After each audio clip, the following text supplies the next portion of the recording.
It's a bird. It's a plane. It's Monty Mole? That's right.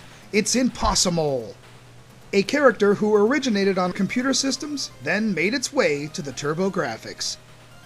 A game I affectionately call the "Oh, come on." Why? Well, here's a quick example. Oh, come on! At the beginning, through text and a slowly paced slideshow, we find Monty Mole minding his own business, basking in the sun. Suddenly he is taken away by aliens, who turn him into a superhero and force him to free their world from Vlarg, the evil emperor, as well as collect the stolen secret scrolls. Well, so much for the suntan. Monty's now on a mission. But why a mole? Why do they choose him specifically? It's never really explained, and boy, I'm thinking about this way too much, so never mind. Impossamole is a horizontal and vertical scrolling adventure game with a total of 5 zones. You can begin at any of the first 4, and after beating those, you unlock the final alien planet. Each zone has multiple levels, where Monty's goal is either to find all the scrolls and reach the exit, or defeat a guardian to continue. The game is rather long, and some searching and scavenging is necessary. Now, there are some really weird aliens on this planet that need a good whoopin', like walking camera-like things, green Martians, evil plants, mutant snowmen, irate pirates. Wait. These are enemies on an alien planet? Huh. Some enemies are unique in that they cannot even be defeated, like these evil monkeys with bananas. Yeah, you'll waste energy both figuring out that they can't be killed and trying to find a safe way past. Oh, come on! One of Monty's ways to combat these evildoers is a good old-fashioned kick.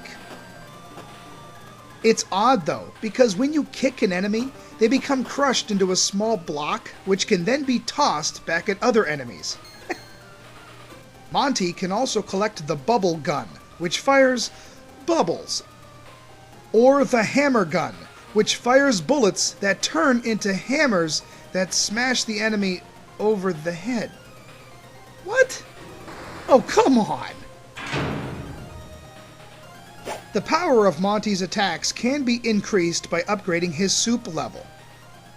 You can find S-cans scattered all around the stages, and it does increase his attack power. When I reviewed Bonk's Revenge, I mentioned that I have a definite addiction to collecting items in a stage. I'm not really sure why. Well, Impossamole tosses in a bunch of these goodies, like fruit, umbrellas, extra lives, energy replenishment, and a slew of other bizarre items. And as always, they're totally fun to collect.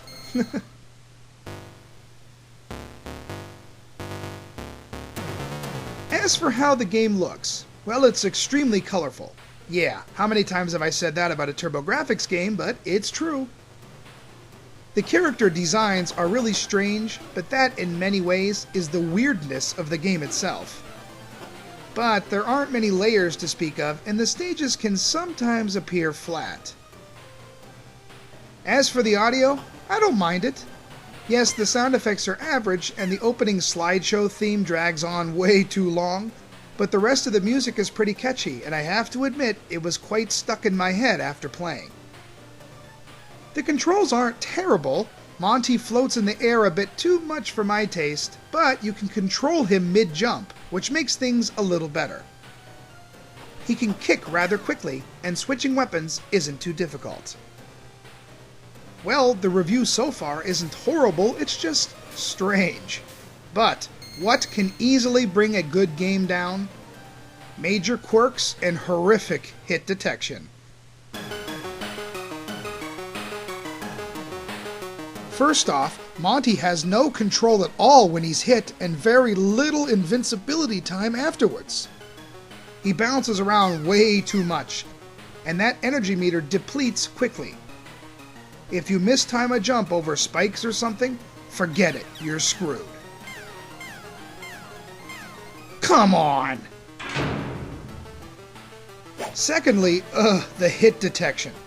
Look how far away you have to be from an enemy for there to be any contact.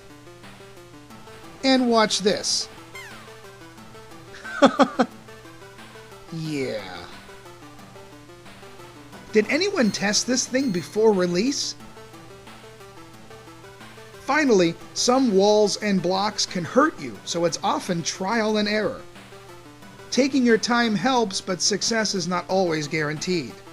Sometimes you can't do anything, like if a block falls while you're in the water, you can't kick it. Come on! Thank goodness there's a glitch where walking off screen and returning makes it disappear. So, Impossamole is another of the infamous good game destroyed by horrible quirks. The gameplay is very frustrating, and because of this, the difficulty is ramped up unnecessarily. Even though a password will allow you to not have to replay a full stage, it can still be tough. And it's long, and you won't want to play that long.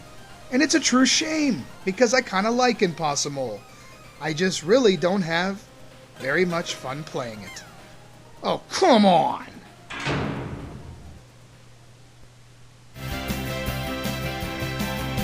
I was really looking forward to Impossamole when I saw screenshots advertised in magazines. It had everything in it I loved about games. A weird character, fun weapons, lots of colors, and items with platforming galore. But it just doesn't play very well, and that severely hinders the enjoyment you should be having with it. So I don't know as I can necessarily recommend this one, unless you're someone who is calm and cool when dealing with major quirks. You know, like me. Oh, come on!